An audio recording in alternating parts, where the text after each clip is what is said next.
Hi, I'm Jo Kruger. I am 47 years old and I am a stay-at-home mom who is starting up a small business. Well, my name is Bill Kruger and I played 16 years of professional baseball, 13 of which I played in the major leagues. Hi, I'm Chanel Kruger. I'm 15 and a half years old. I'm going to be 16 in October 11th. And well, my career is going to school so far. Hearing. I thought she was deaf, and that was the first sign. I would call her name and she wouldn't turn her head anymore.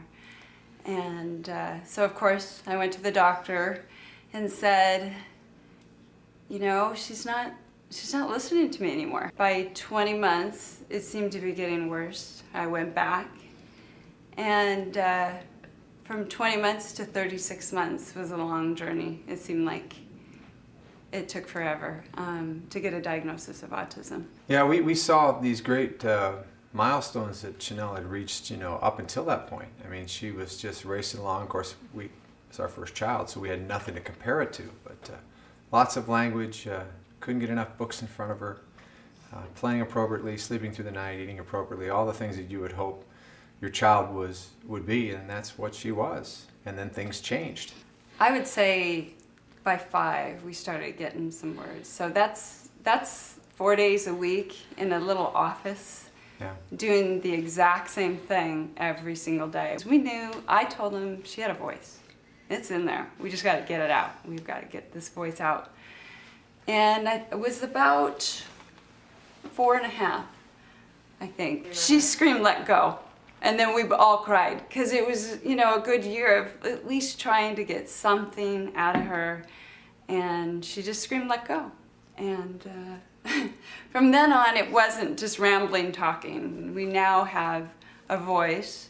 Everywhere we went in public was a struggle. You know, I wanted her to have friends. I wanted her to play, and it was painful for us to see that kids were afraid of her and didn't want to interact with her.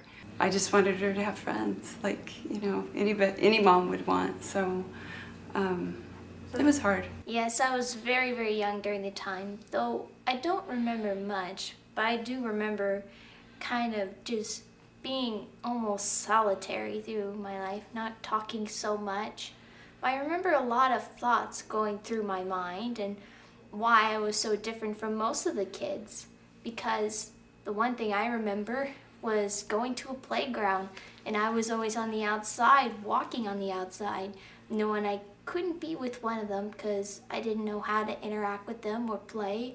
We had basically pounded an icebreaker into her. You know, "My name is Chanel, what's your name?"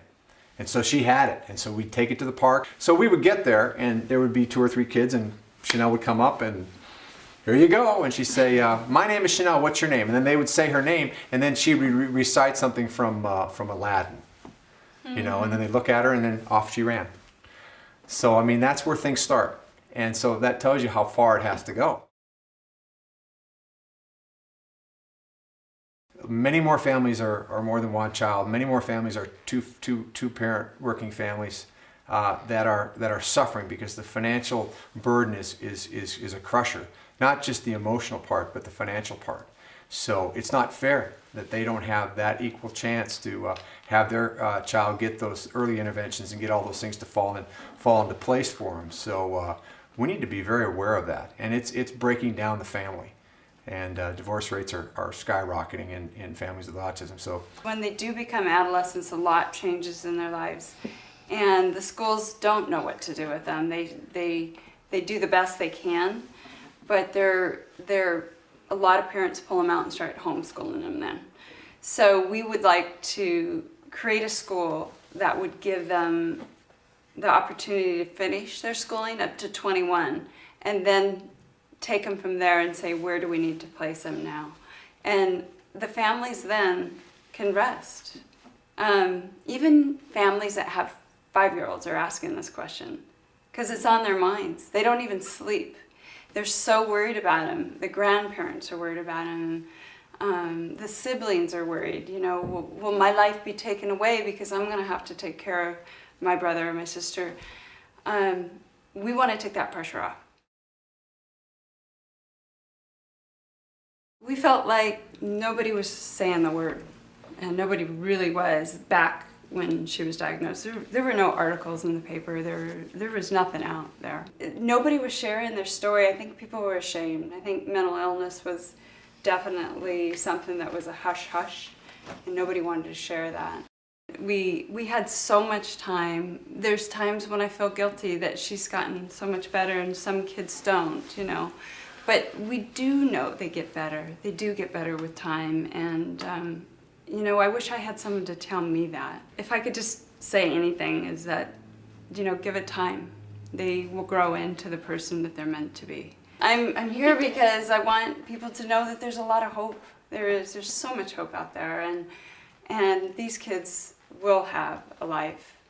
Even if they are being assisted, they are going to have a full life. So we need to give them every opportunity that we can.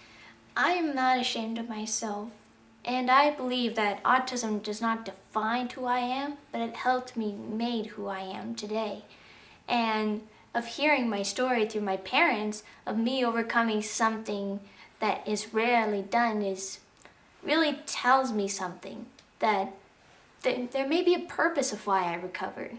Maybe there is something I need to do with this gift I have. And I think that spreading the message about autism is the best thing I could do, to let people know that don't be afraid of them. They are just as much as human as we are. So I want to give them a voice for them. I mean, if I don't, who else will? I have many options of what I want to be for when I grow up. What are some of them? Well, the first woman president of the United States.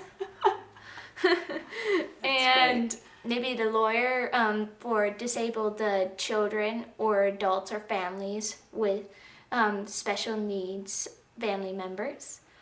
And a veterinarian for wildlife because I love animals so much. And and definitely like an actress because I love acting. A writer of novels so I can tell all sorts of stories, including this one. I don't know, we're just proud of her. We're proud that she is able to even tell you that.